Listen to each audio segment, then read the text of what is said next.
Today we're going to learn about the parts of a halligan and how to use them. This is a basic thing you need to know before we start learning forcible entry. The halligan is part of the irons.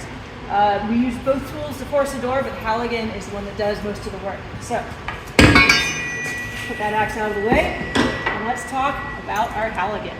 The halligan is a tool that we use to create leverage. As you can see on this tool, there's multiple parts of it. You use both sides depending on what you're trying to achieve. Halligan can be used to create leverage by either rotating it or using it to pry. So remember, when we're creating leverage, this is going to be your leverage point up here where it's attached to whatever you're trying to create that force on. And the further out you are able to come and create that force on it, the more force you're going to be able to put into this door jamb. So especially if you're a smaller person, getting as far out as you safely can before you create that leverage is going to be really critical for success. There are three main parts of the halligan that we use to create leverage. The adze, the big flat part, the pick, which we don't get to use much on this prop, but we'll go through briefly, and the forks. All right, when we're creating a gap on the door, the first piece we're going to use is the adze. We're going to put the adze next to the door jamb, and the maximum amount of leverage we're going to create is rotational, and we're going to rotate it down. And you can see I've already created that gap in here. And this is going to be the first step that we need to do when creating that gap. The adze can also be used to pry, like this. This is better for later parts in the door forcing process. Or, if we're doing an outward swinging door, the adze is going to be the part that we drive into the door to create that leverage that we're eventually going to use.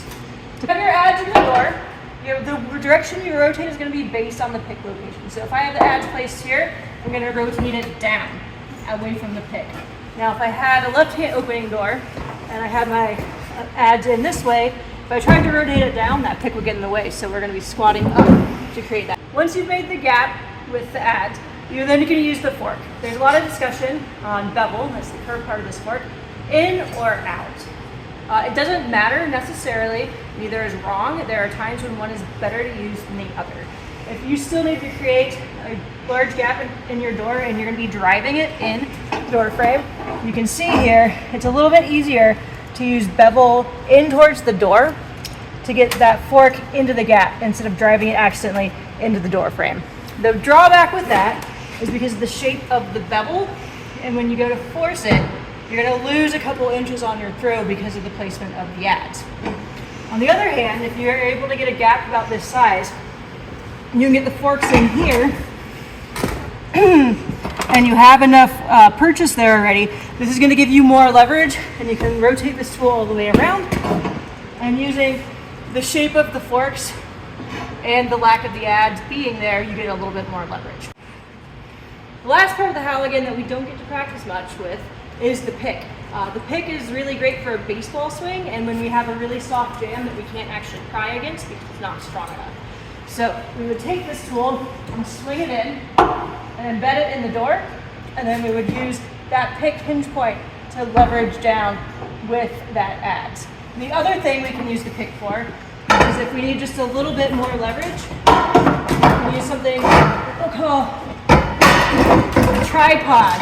So if you're here and you just need a little bit more, you can get both that adze and the pick in the door. Alright, today we've learned about the parts of a halligan and how to use each one to create leverage to force the door. The main thing to take away is if it's safe and it gets you through the door quickly, then it works.